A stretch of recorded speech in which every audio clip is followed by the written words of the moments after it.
Hello, hello, ladies and gentlemen. Thank you for tuning back in. This is technically the first episode, although the introduction came out just a little bit ago, welcoming you to my channel. So, once again, I'd like to welcome you. My name's Mason, and this is just going to be one of those things. It's funny, trying to plan to record a podcast has been like the toughest thing that I've attempted to do. And it's just because, like, what do you talk about? Like, yeah, it's nice trying to put what you want to say out there in the world and all that, but at the same time, like, is it worth talking about? Am I interesting enough to talk about? But regardless, I committed to this, and yes, I'm aware that this upload is 2 days late so far, but frankly, it's better late than never, and I'm sticking with the once a week upload time. So we're just going to go off of that. So I wanted to actually talk about the quarantine and how all of that's going on, in case you've been literally living under a rock for the past couple of weeks. COVID-19 is sweeping the nation and abroad and globally, and there's a lot of tragedy going on with that and a lot of changes that everyone has had to go through. Me personally, I've been in self-isolation for about 3 weeks now, and I'd be lying if I didn't say it was driving me a little crazy, which is part of the reason that I wanted to start this podcast, both as a way for me to do something to take my mind off of it, as also have a creative outlet in a kind of way.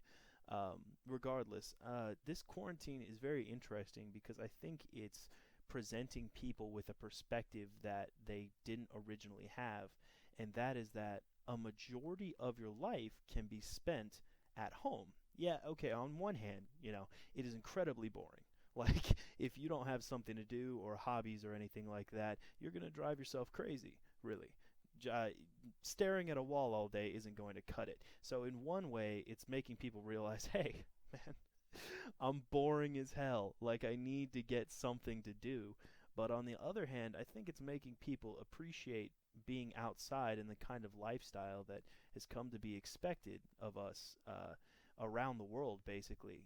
You never know how much you miss going on walks through the mall or even going to your local cafe until you haven't left the house in a week or 2 weeks or 3 weeks in my case, and you really start to miss those little things. So I think it's very worth noting that after all of this is over and the pandemic is kind of not slowed down, since it's more projected to be a recurring issue at this point, but it's kind of opened back up and become normalized, and hopefully a vaccine comes out soon. I think that once that happens, that people will begin to take their life differently in different directions. I'm sure we're going to see a resurgence in travel. We're going to see a resurgence in leisure activities. We'll definitely see a change in workflow based specifically on the fact that a lot of people have realized that their jobs can be done from home at this point. Thanks to technology, Zoom, bless up. Every student in America knows all about Zoom at this point, and I'm sure they're sick and tired of it just like I am. But everybody knows that this technology is present and available for us, and it's not something that we have to fantasize about anymore. And I think that will definitely bring with it its own changes, in the sense that, we're going to see people desire to work from home and be paid more to work from home or to work mobily, since a lot of people are able to take their laptops with them places.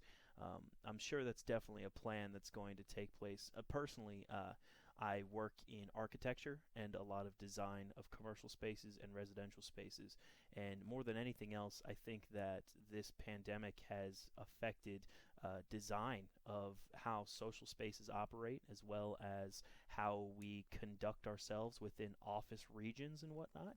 And I think there's a lot to be said about that. And I don't know. I'm not entirely sure, frankly, if there even is an accurate timeline of how things are going. I know that people have projected, oh, yeah, this will go for 12 weeks. At least that's what the stimulus checks are saying, right, for those of us in the U.S.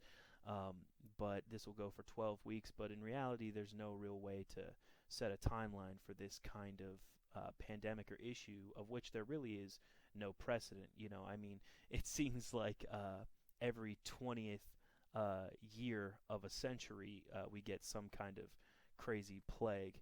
I don't have notes in front of me. I can't tell you which, but I remember reading an article about it where basically every 20th year of each century from 1620, so 1620, 1720, 1819, and then 2020 has had some kind of pandemic.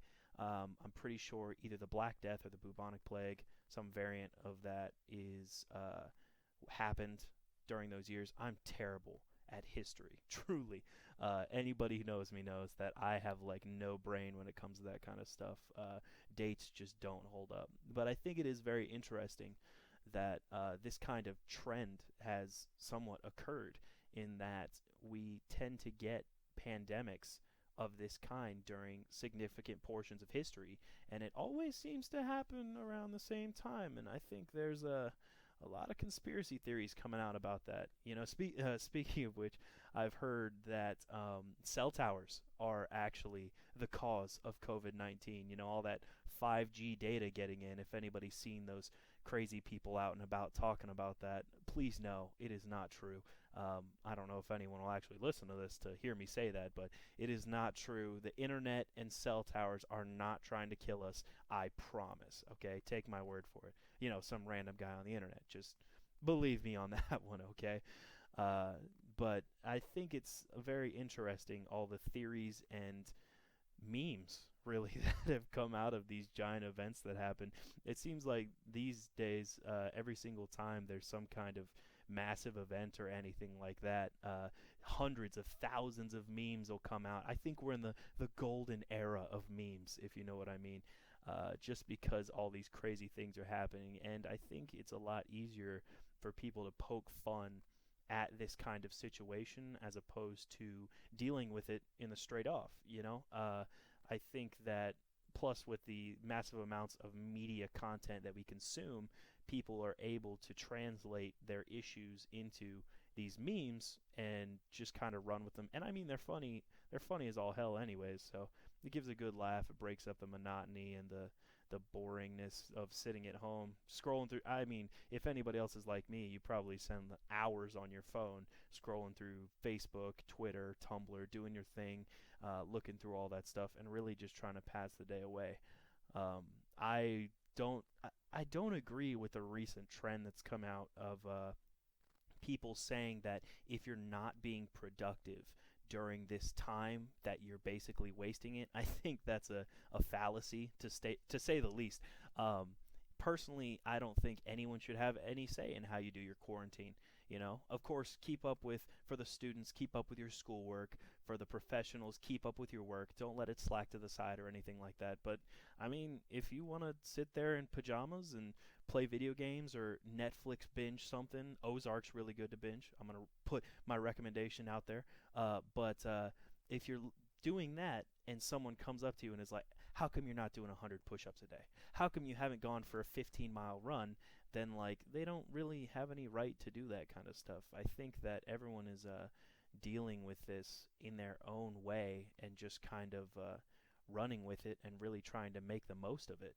I think it'd be silly to assume that everyone's out here writing the next great American novel or, a broad novel. I try to keep that in mind. But I think it's silly to think that everyone is taking this time to do crazy stuff. I mean, personally, I'm keeping up with schoolwork. I'm keeping up with my regular work. I'm lucky enough to be able to work from home in that sense. But for these people who aren't able to do so, they still have to go out. What do you say to them? Just because they don't get to sit at home all day and be productive, quote unquote, whatever that means, are they not doing as much? And then there's the whole argument of the essential workers in society who just need to keep doing what they're doing and they're the best, but they're still not getting treated as well as they should. But I think that whatever you're doing during this quarantine, as long as it makes you happy, then it's perfectly acceptable. I can't sit here and say that anybody doing anything is not acceptable to do. I mean, my dog is sitting here in my chair beside me just looking at me, and she's like, I mean, I sleep all day. And I'm like, well, I can't argue with that. It seems like fun. And who is anyone to say, really? I think that personally, with the shift towards staying at home and doing these things and quote unquote having to be productive, there will be a change in what we consider as leisure activities. I don't know if personally that will affect me as much because I love video games. I love watching TV. I'm a big stay at home kind of guy, anyways, but I think there will be a change in appreciation towards those kinds of activities. For all the naysayers out there who are like, oh, if you're not doing all these things and staying active, you're not a lot, I feel like those people will be stamped out fairly quickly. But I don't know. There's a lot of changes going on in the world, and it's hard to say what kind of direction that we're going in. But frankly, as long as we make it out the other side and learn from this and develop more as a society from this, I think that we're going to be okay in the long run. There's a lot of projection actually that COVID-19 will become the next big flu season type situation. So I think that as long as we can make it through this first iteration, I would say, of this disease, that we'll be able to learn and move forward with it and come out the other side as better people. There will be losses, and my heart goes out to everyone that has lost someone in that sense, but I think that moving forward we'll be able to grow as a society and figure it out. But that's enough of a spiel on the diseases going on currently, or disease, I suppose, the pandemic. Frankly, I'm not sure.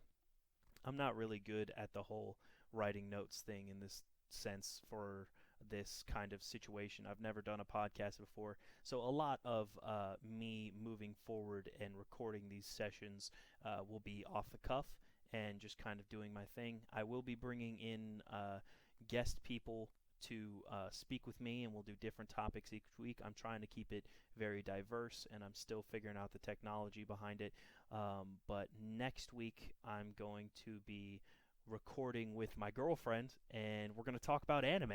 It's going to be awesome because I'm a huge nerd, and she's a huge nerd, and we're just going to sit down and have a good time and be huge nerds together. And, I think that as long as you're doing something with your significant other, during this quarantine, there's happiness to be had there. I personally am not blessed enough to be quarantined with my significant other, and I'm sure that's the same case for a lot of people, but I think that as long as you're still carrying out those interactions and spending time together in whatever way you can, even if it's just over the phone, it can still be incredibly fulfilling. I'm very jealous of anyone who is quarantined with their significant other. I'm sure that's making its own memories, but at the same time, I can assume that you might get a little frustrated being around each other, unable to leave the house. It sounds like both a good thing and a bad thing. I'm not really sure which I would say, but regardless, this was a kind of short little recording just to get me started. I'm trying to get into the habit of recording so that I can keep this up and take care of it and have a good time and produce content.